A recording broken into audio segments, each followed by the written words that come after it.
90% of our life is problem solving. After losing my sight, I must say that I became a lot more focused. Maybe because I don't see visually, but my mind has become more focused. Overcoming adversity.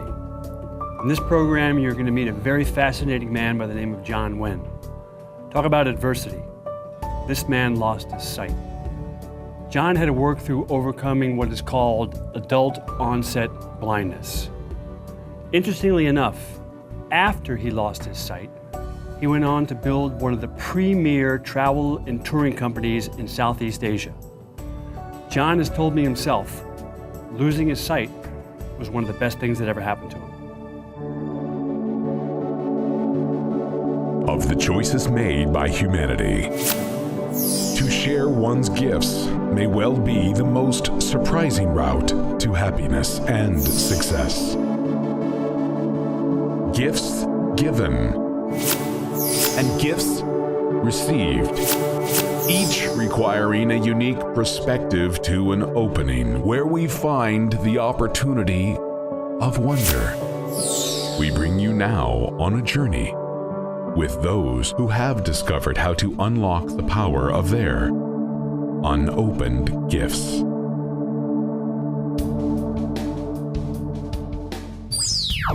So what happens if you lose your sight? Or something you cherish and you simply believe there's no way I can go on, I can't live life without this? I'm James McPartland. My friends, call me Mac, feel free to do the same. What I'd like you to get from this program, in each of the episodes we do, is to see how others have discovered their gifts, many times in a setback. What I'd like you to pull from this is ways to identifying your own gift. Use that gift to put a dent in the universe.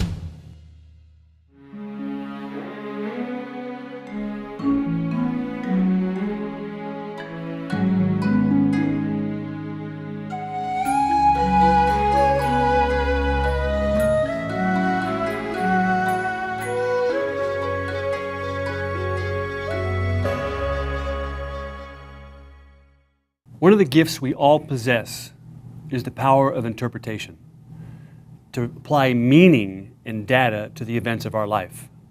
What John Wen teaches us is the importance of the power of interpretation. John has a skill of many to ask, what's good about this?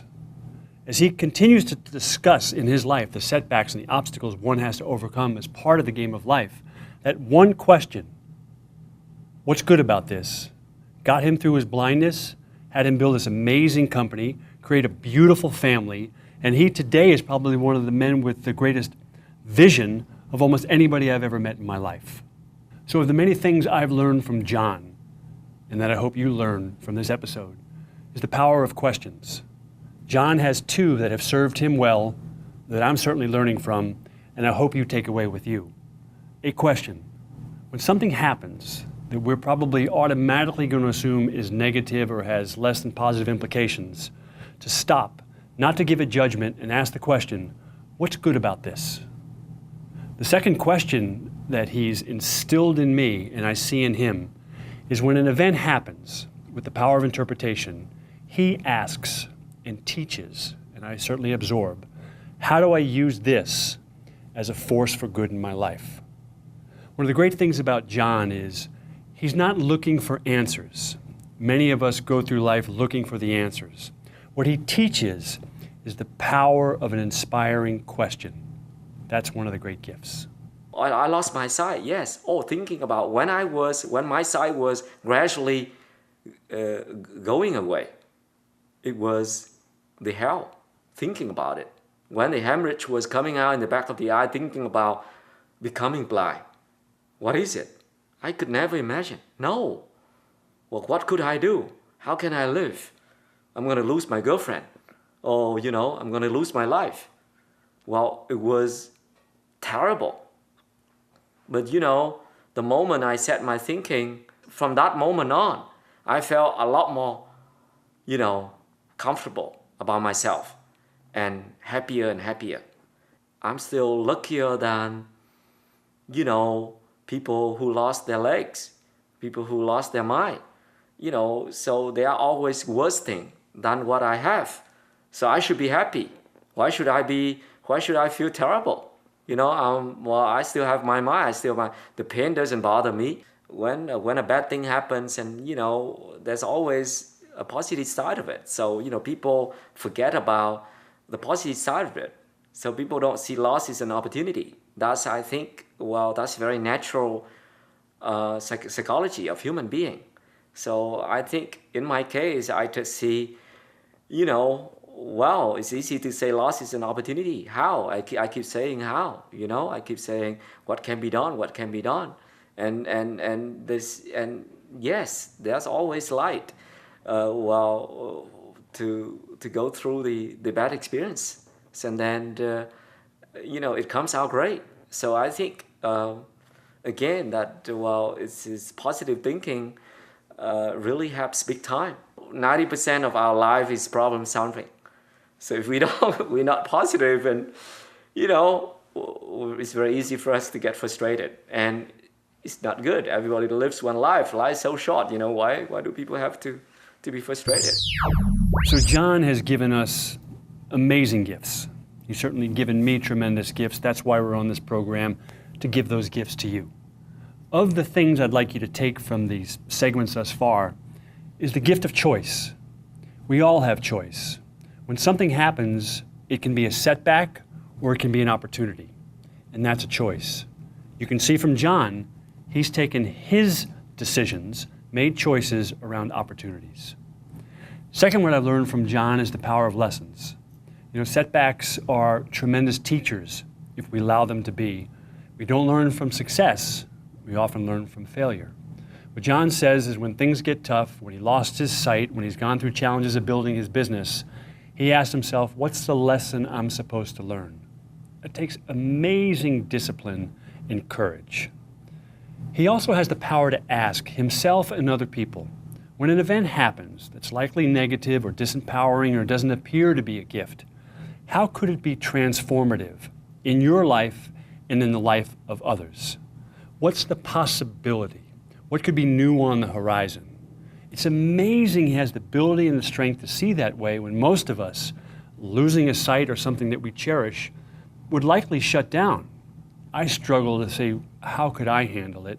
I gain strength from his vision. The man without sight provides me vision.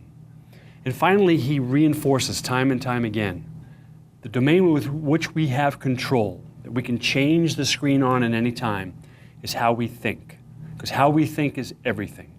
How we think leads to the actions, lead to the results in our life. What John does is he masters the art of thought.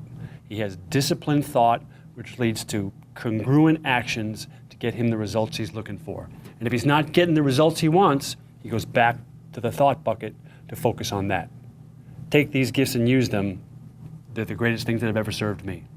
Yeah, I think, in life, everybody knows that we need to move on. I think we cannot change the past, but we can surely change the future. I think that's my philosophy. So I think, I think people need to accept more things in life. I think people need to be more open in life. If they encounter any difficulty, yes, that's a learning experience. I think that's all they need to see. They need to see, this is a wonderful learning experience, rather than, it was a terrible experience. Yeah, because again, everything has positive and negative, and people only look at the negative side. But if people are able to see things positively, and again, loss is an opportunity. So if people, experience difficulties and they move on and they see it as a learning experience, and I'm sure that they, tomorrow is better than yesterday. Yeah, that's how I see it. Yeah. Vision is the art of seeing things invisible.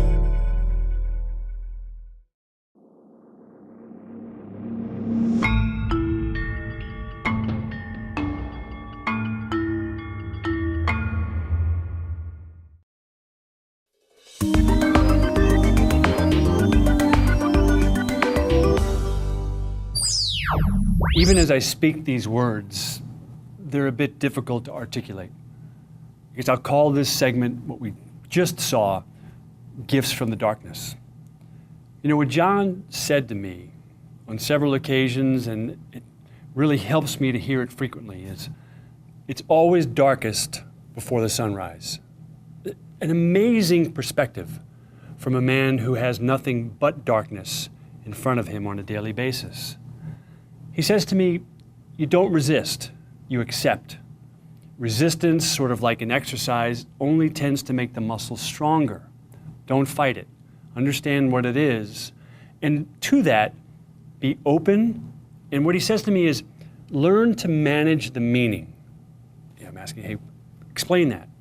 He said, things that happen in life, we give labels, or we have associations, or we give meanings to. He says, motivation is derived from meaning. When something happens, you have the choice, you have the power, you have the gift to apply a meaning that will serve you, your family, your community, your business, in the best interest possible. You must take that as the choice. The alternative is true darkness. This is my own opinion and my own experience. I think sometimes in life people keep running and people don't know where they're running. You know, they keep going and they keep running. They're so busy with so many things in life and they don't stop and, you know, and sit down and relax and think about their life. And, you know, we're talking about, you know, shipping from sighted to sightless. I mean, that gave me, God blessed me in many ways. So shifting from sighted to sightless, it gave me a really private moment, maybe 1 month or maybe 3 months. I don't remember exactly, but it really gave me, you know, a quiet moment to think about what it is. And then from that point on, the moment I really understood what it was, and I moved on. So life shift, what a great phrase for us all to consider, because the ground underneath us is going to shift constantly. You know, what John taught me in this segment or in my relationship with him over time is one doesn't have to change the destination. If you know where you're going and why, one has to be open to the fact that it might be a different path to get you there. It could be a plane, it could be a train, it could be an automobile, it could be a submarine. It's the destination to keep your eyes on, not the vehicle or the road that you are committed to, because it might require an exit on the freeway to get to that destination with a different vehicle. Certainly in John's case, that different vehicle was, how do I amplify my senses that are available to me since my primary sense of sight is now gone? He also said to me, practice. Now, okay, practice, what does that mean? He was talking about gratitude. And he said, many people say that, many talk about being grateful for what you have. He said, but I would describe it as a deliberate practice, as if a great athlete was going after a championship or a team after a championship. One has to be deliberate in their focus. And he suggested at the beginning of the day to recognize what you have. Now he says to me, and I believe, you know, what's wrong is always available, but so is what's right. And the things that you focus on can magnify in your life. You can see more of it, and I'll use that word see. And John says to me with some frequency is you have to focus on what you want, not what you don't want. You know, the last thing I take away from this clip, he said, life shift will happen. In my case, it's quite tangible, and certainly by being on this program, you get to see some of the struggles, but the outcome that he got. But what he leaves us with is life shift should not deter one from life assignment. The ultimate gift you've been given, and the purpose of that gift in your life to do something magical and special. I hope you'll heed John's lessons. After I lost my sight in 1998, the doctor said I won the lottery. I didn't think so at that time. It happened to 1 every 25 million people. So yeah, after I lost my sight, you know, yeah, it was really difficult to begin with. I was 28 at that time, you know, so I spent about 3 months doing nothing. Well, I said, wait a minute, I had to do something, you know, I was only 28. So as soon as, you know, I thought about that as soon as I had that thought in the back of my mind, and then, yeah, I started to become more determined. So when my mind accepted the fact that I am a blind person, and then I moved on. And the moment I moved on, everything had to follow that. Everything had to follow the, the dark life. But in Vietnam, it's impossible for a blind person to apply for a job anywhere. You can only do blind massage, or you can only do making chopsticks or toothpick. So I mean, that was one of the reasons that made me, set up my own company. Yeah, going back to 1999, so 3 months after I lost my sight, I decided to do something, and then, I wanted to form a high-end travel company. At that time it was a joke.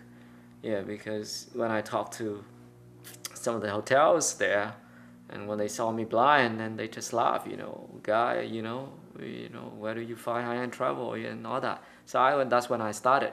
So I started in 1999 in Vietnam, and then branched out into Laos, Cambodia. As the name is, Trails of Indochina, you can see Indochina, was a French, for Vietnam. During the French time, it was Indochina, and Indochina was Vietnam, Laos, and Cambodia. So when I started, I thought I would only do Vietnam, Laos, Cambodia. That was my hope. Mm-hmm. So, but of course that, over the time when the business grew, and I branched out, apart from Vietnam, I branched out into Laos, Cambodia, Thailand, Burma, Singapore, and hopefully in the neighboring destinations as well. And on the sales and marketing side, we have people in North America, Australia, the UK, Spain, Portugal, and Latin America. So that's the portfolio of Trails of Indochina. So today it's about 250 staff under Trails of Indochina payroll.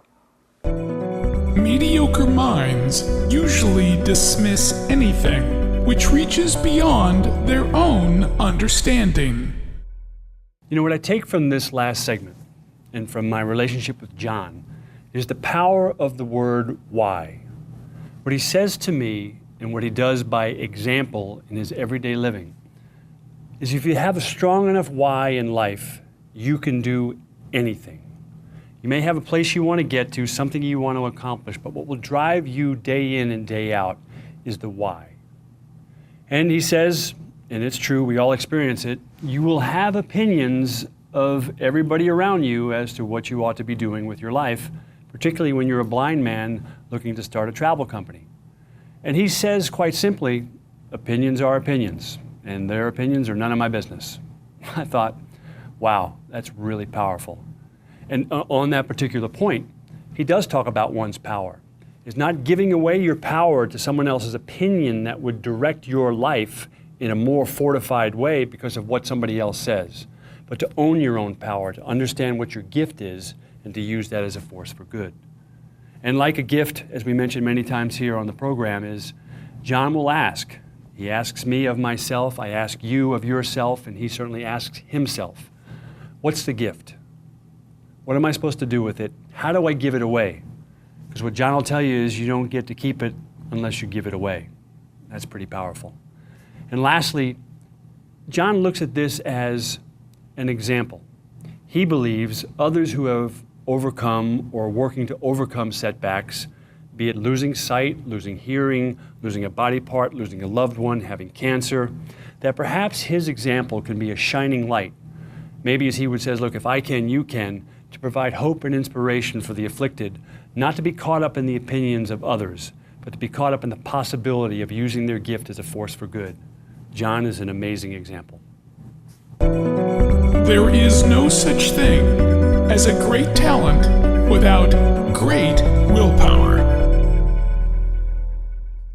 What we're about to see is a broadened example of obstacles and what one has to overcome, not only in losing one's sight, but in the opinions of others who have to participate in our life in order for us to do the things that we want to do, to use the gift, to build the business, etc. Now you would know, or you may have experienced, anybody who's starting a business, it's tough. Obstacles are consistent. They always show up. And overcoming those obstacles is the quest to build that business. Now imagine you're like John, looking to build a world-class travel organization, and you can't see. How do you convince people that you've got the vision, that you know what they're talking about, you know what they need, if perhaps they believe you haven't seen it? So John has to have the ability to articulate what he can do for people. Now what John's got is magnified the fact that he would hire people, they would agree to come on board, and they don't show up. Banks would talk about lending him money, they change their mind. His competitors would have a field day saying, wow, you wouldn't want to give your business to a blind person, would you? Now, normal obstacles are one thing, but what John has overcome and continues to overcome is something that is far beyond inspiring. It's a gift. It was really difficult when I started the business. I think, it's a learning experience as well. And when I started the business, I had nothing. I think, and of course, people didn't trust me. I told you one time that, people that I recruited at that time, I had a dodgy office. I had a couple of staff, and when I recruited, staff, they came in and saw my dodgy office, and they realized that this is a blind guy, and even they accepted the role and the salary that I pay at that time, which was not high. They didn't show up on the day that they were supposed to show up, and it happened to me 3-4 times. And I said, I went home, and there were a few nights I couldn't sleep. I said, why? At first I thought the guy was not serious, but then I realized that the moment they saw me blind, they walked away, because how could this guy take care of me? Can he take care of himself first? And today, of course, I have a name in the market that people know, because when they come and work for me now, they check the company over me. We have a team. So I think the situation now is different. You always pass failure on your way to success. As I spend time with John and on this program, to me the gifts just keep coming. What I get from the last segment is the gift of perseverance, that the obstacles are going to come. It's a question of how committed you are to your cause that allow you to push past almost anything in your life. What John also shares is when he was not getting the outcomes he wanted, the results he wanted, when people weren't coming on board, he had to pull back and say, what can I do differently? How am I responsible in that? And what approach might be more effective on the next go-round? It wasn't woe is me. It was, okay, I need to take a different tact to do the things I want to do. And he said, I had to become aware of the additional gifts of the loss of sight. And I'm asking, what do you mean the additional gifts? He said, it heightened my other senses. What I came to rely on and what ultimately became the foundation of building this business was my instinct. I had to learn to trust myself. I didn't do it when I had sight. I had to learn that when I lost my sight. If I can share anything with anybody, he would say, is understand yourself, the gift inside of you, and learn to trust yourself. And finally, if you come back to the strong why, he said to me, I had to prove my conviction. Because if people not coming on board, if the bank turning me down, if my competitors taking advantage of me, stopped me, knocked me back, and I didn't get up, then I wasn't convicted. My why wasn't strong enough. So these were tests for me. These were test lessons. These were things I had to go through to make sure I was congruent on what I really wanted. And I decided, I'm going to have to build this one brick at a time, one hire at a time, one tour at a time, and ultimately people will see through my perseverance, my approach, my conviction that I'm not going away. I'm in this to play, and that was a gift. After losing my sight, I must say that, I became a lot more focused, maybe because I don't see visually, but my mind has become more focused. And that's clear to people. to staff or to other people who work with me, for example. So I just see, yeah, that's a blessing. Yeah, and another experience is after I lost my sight, I became more balanced too. I learned how to shut my mouth where I shouldn't open my mouth, especially with my wife. Of course, my age is getting older and I'm becoming more mature, but I realized that it was really the skill that I had, after, attribute that I had after I lost my sight. I said, I just see, in a way that I see life is simpler, I think, in a way.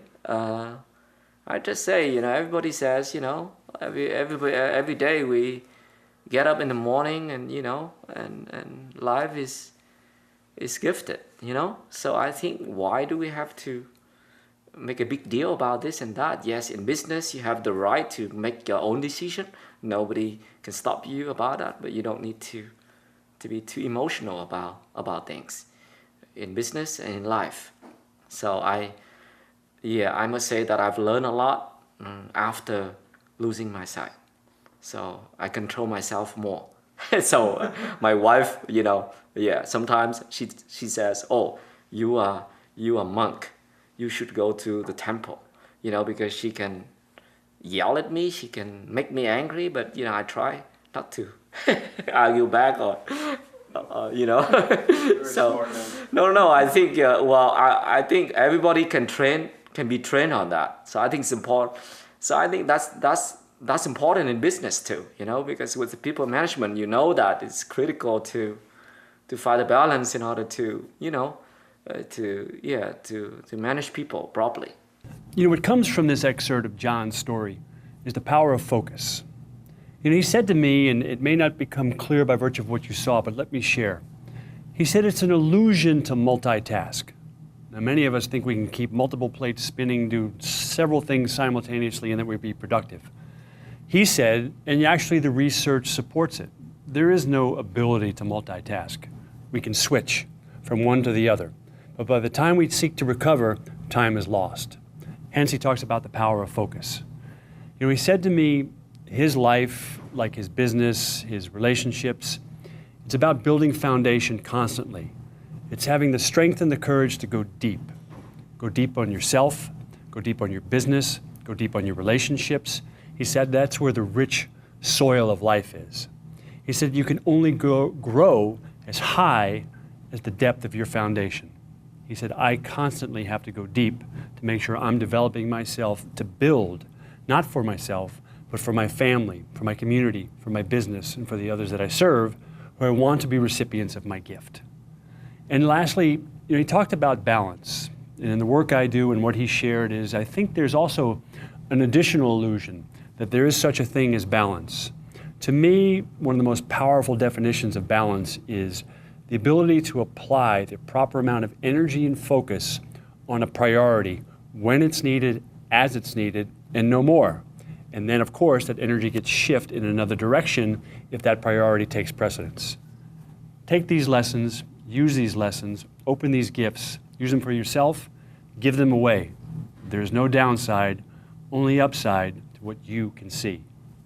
In the fields of observation, chance favors only the prepared mind. I admire about John his amazing resilience. For him, setbacks are a springboard. And we've talked a little bit about the tour business, and that's a fascinating business that's now global, if you will, not just Southeast Asia. He's also built a cruise line. Now, this cruise ship or set of ships goes through Vietnam, as well as now he's in Myanmar, what used to be known as Burma, one of the first companies to get there and create a new entrepreneurial opportunity to attract global tourists. Unbelievable how this man thrives where most of us would likely, I have to say, I question myself, shut down. And the thing about John, he's not done. There's more gifts to unwrap. Yeah, being in Vietnam and, Ha Long Bay at that time, I only saw the date boats going out in Ha Long Bay. So I saw the opportunity of doing an overnight cruise in Ha Long Bay. So at that time, the trend was At that time, the itinerary was that people only spend the night onshore at different hotels in Halong Bay, and they did, the day boat out in order to see the spectacular bay, but they came back to shore in order to spend the night. So I saw the opportunity, so I started to build the first high-end boat they call traditional junk. The first one was called Ginger, only 10 cabins. But the moment that I think, we launched it, it was so like hotcake. And the return on investment was less than 2 years. So, and then, in fact that, I have to be proud because I think I really started the trend. So the moment I did that, I think, many people follow. Of course, that we built a second and a third one, but many people follow. And today you can see in Halong Bay, the hotels, on shore are almost empty. So, most tourists spend, overnight on traditional junks or boat out in the bay. So in 2003, I saw that opportunity, and then I started with Ginger. So I launched the Ginger with 10 cabins in 2005. And of course, it was so, popular, so I decided to build another one. I didn't have a lot of money then, but, build a second one, which was larger, the Jasmine with 24 cabins. So I started the Jasmine in 2007 and launched it in 2009. And then the third one was the Violet, launched in 2010 with, it's a boutique high-end vessel of only 6 cabins. So, and the same experience that I saw on the Mekong River between southern Vietnam and Cambodia, Mekong was really quiet. I look back the history and saw the French explore the Mekong. So I looked at all the rivers in the world and I saw river cruising. So I also started, to build the first cruise on the Mekong, the river cruise. It's called Javavarman. It's a Cambodian name. It's a God King of Cambodia, 27 cabins. And since the French explored the Mekong, so I named it, I decided after the French colonial style. And it was so popular again, I decided to build a second one called Jahan after the British colonial style with 26 cabins. So on the Mekong, we have 2 boats now. And after we build the first and in the middle of the second, many other companies follow as well. So,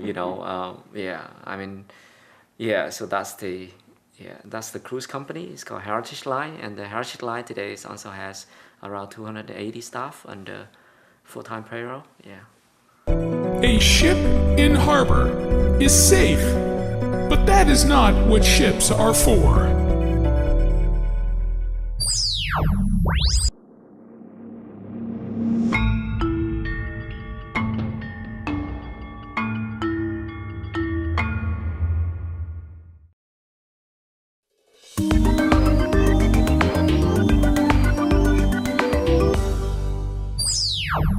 The many takeaways I get from John is the gift and the power of trust. For many of us, it's difficult to trust. John taught me the power of trust. I had to trust John. Years ago, I was in charge of putting together this retreat where 50 executives from Southern California would trust me to lead them on a path, a journey, a voyage, someplace perhaps they'd never seen, to have experiences perhaps they'd never had, to bond and to have some educational stimulation and experiences unique to this particular group. Well, I needed a travel partner on the ground. I had chosen Vietnam based on some past business experience. I had chosen an individual to lead, and John appeared in my life. A series of phone calls. I understand you're coming across, would love to have your business. I did what I could to deflect John. I had already made some choices, but he was so persistent, I thought, I have to meet this individual. Ultimately, I chose John to lead the retreat. Now, I had to get over the story in my mind. How in the world could I have a blind man lead 50 people who were going to be evaluating me on the success of this trip? I had to change that story because John to me was qualified, John to me was trustworthy, John to me had experience, and it's a guy from my instinct I felt could make a fundamental difference in my life and in everyone's life. I'll never regret that decision, the gift of this particular friendship, and the power to share this journey with you, which shows up in Unopened Gifts. When I met Mac, for example, when I met different groups say, how could you know this hotel is better than the other hotel? Right? So I have to find other resources. I have to base on the people that I trust. I have to base myself on the feedback that I've received from people. I have to ask people questions that I really want to know to be sure that I know what I'm talking about. Yeah, so I have to find a way to overcome the obstacle. So it's still happening today. It's not over yet. But I think it's just a different life. That's the way I look at it. Yeah. You know, for many of us who have busy lives, we tend to do things by ourselves. Sometimes we think if we want to go fast, we have to do it by ourselves. John doesn't have that luxury. As a matter of fact, what John says, it's not about going fast in life, it's about going far. And the way you go far is with others. And the way those others help you get far is through trust. John taught me, reinforced by what had to happen in his life for him to be successful, is that one has to develop, or gets to develop, a circle of trust. And inside that circle of trust are the key people in your life who are going to make a fundamental difference to you raising your game professionally, personally, family, spiritually, your health. It's all about who you surround yourself with. Those people cannot enter your circle unless you develop a sense of trust. John reinforced time and again, you need other people to go far in life. God blessed me by giving me, my brain, my mind. I think that's my today gift, and I believe that's my future gift. Yeah, I really want to feel that I believe in myself. God gives me the brain that I hope I will maximize using it. By doing what I would like to do in life. And at this point in time, apart from the business, I'm also doing other charity projects. I'm helping out a number of blind associations. That can be my future gift. So I hope to give back more on the personal level. Yeah, so I enjoy doing that as well. So I hope, I don't have any specific plan. In the business, yes, but that's not my personal goal. To be honest with you, yes, I continue to create new projects. Of course, I think about business, Mac, but I think that I don't have any specific plan, like corporate people. I don't have, next year I have to do 5 boats here or 2 boats there. I don't have that in the back of my head. Yes, in front of the team, yes, well, we do put together a business plan to grow, to sustain, to, the business. But on the personal level, that's not my personal goal. My brain is my future gift. It gives me fantastic challenges and opportunities to explore things in life.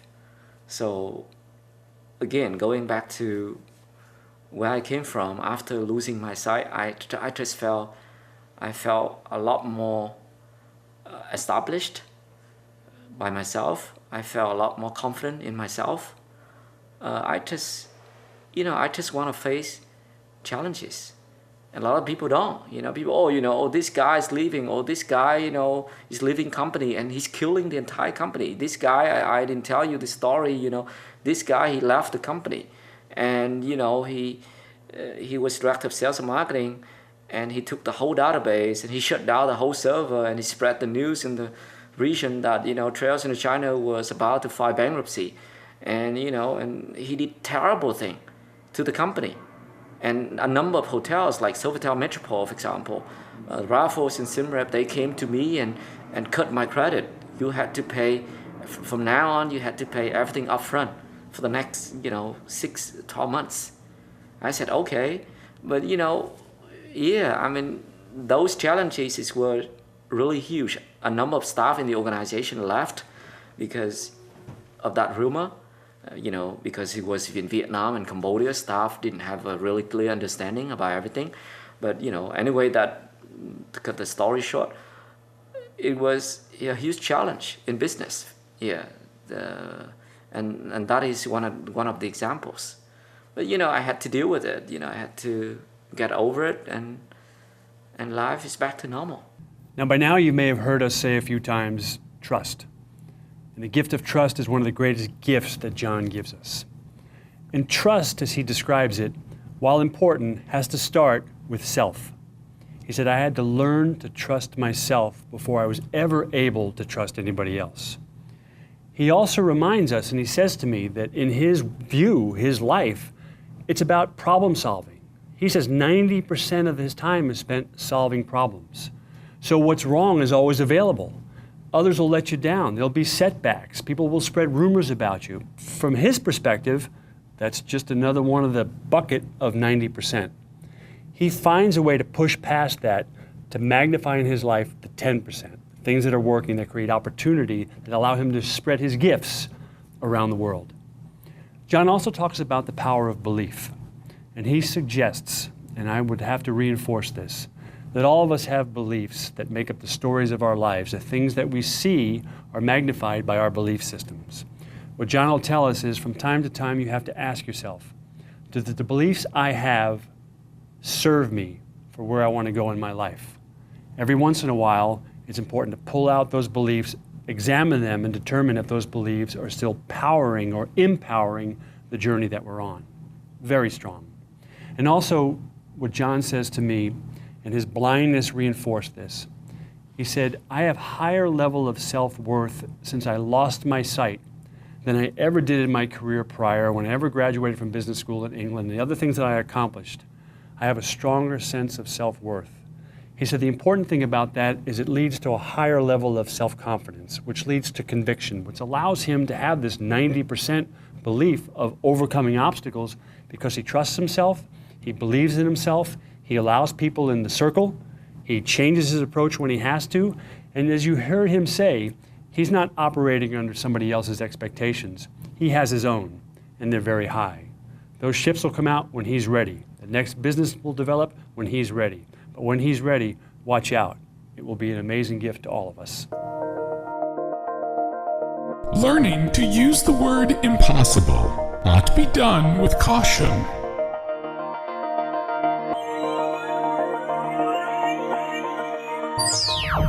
When we look at the area of beliefs, beliefs drive actions, and actions lead to results. When we don't like the results that are showing up in our life, the critical thing is to go back to look at the beliefs. Do we hold beliefs that no longer serve us? That's the great question. That's the gift that comes from this part of the program. So take a moment and really think about this. Do you have beliefs that no longer serve you? One of the ways to look at it, go back to the results. Are the results that are showing up in my life what I want or what I don't want? And what is influencing the actions that are coming from those beliefs? It is those beliefs. Many times we hold on to things that we got as children that as we look at life today, they no longer serve us. So listen to John's answer when I pose it to him. John, do you have a belief that no longer serves you? You might be surprised by his answer. Religion. Okay, that's a good one. I don't believe in that anymore as I used to. Yeah. And what changed? I think. Yeah, I just I don't believe it exists. That's all. I just see people need to do good things in life and all that. Yes, you do good things and you receive good things, but I think I don't believe in any religion. Yeah, I mean it's I'm not against that. People have their own belief, but I think I don't. Personally speaking, I don't believe in religion, because I just see. Yeah, I'm doing a lot of charity work as well myself, so I believe in real life, what I can do, what I cannot do, and why I do it, why I cannot do it. So yeah, I think that's what I believe in. What I can touch, I can feel, I can smell, I can make people happy. Yeah, that's what You know, I would use this word when I think of this gift that John gave us, power. And what John shares here, from my perspective that I hope you get, is the gift of power. The gift of power that you possess. For me, and having spent a lot of time with John on where the power source is in life, he says to me, and I've seen myself, how frequently we give our power away to external sources to validate us, to affirm us, to tell us what to do. It just so happens that one of those cases where John had given away his power, as he expresses it, was there in the area of religion. What John realized is how many places in life he was giving away his power. So while he references religion here, it was in a myriad of areas that he had given away his power and looked for others to validate who he was. He said to me, I found the strength to take back my power. And once I took back my power, I recognized the depth of the resources inside of me to do the things I needed to do, that I wanted to do, to illustrate my gifts and to make a difference in the world. You know, sometimes in life we need reminders. And John's lessons are, in some ways, great reminders for us. The thing I think you're getting ready to see from John is a reminder. Know where you're going. As you heard me say and you hear from him, is know why. Again, if you have a strong enough why, you can do anything. The tests in life that come by virtue of obstacles and challenges are purely there to test your commitment. The way you pass those tests is to move on. John's going to talk about moving on. I fail on a number of occasions, whatever, but I think, yeah, it's a learning experience. Yeah, it's a learning experience. So I think, yeah, determination is critical as well. Yeah. Well, life is short, so my advice is to try it out. Number one. Number two, I think determination. If you fail, maybe, you know, the person is not successful right away, but if the person is able to be determined and keep, you know, finding solutions financially, operationally, the person will be successful. So don't give up too quickly. That's my number two. And number three, yeah, you keep trying, and you know, and success will come one way or another. You know, success doesn't, you know, it's not measured by financial side only. That's how I see it. Yeah, I just see people need to be trying what they want to do in life. If they stay in the box and do one job, you know, that's fine too. But I think, well, people tend to regret, and everybody only has one life. So you need to try, and try hard. Yeah, from all corners, from small little tasks to big projects. You know, we all get a life assignment, and perhaps it's not clear to us what that life assignment is, and we're given a gift, and maybe that's not clear to us. But look at John's loss as the potential for your gain. Instinctively, you know what you're really good at. Perhaps you know, and maybe you're afraid to recognize, what you're best in the world at or why you're here. If we only get 24 hours a day, 7 days a week, and we're not really clear on how many of those that we get, we have to play to win, not play not to lose. Find that gift, use that gift, give that gift away. That's why you were created, that's why you're here, and I believe that's why you tuned into the program. Life is about giving it away. Life's about learning. Life's about growth. John is an amazing man who had an amazing loss, but inspires us to recognize that his loss can be a gain, that most of us are more well-equipped, at least have our vision to do the things that we're meant to do in life. Now's your time. Open the gift, because you don't know how much time you have. Play to win. That's why you're here. Thanks for tuning in.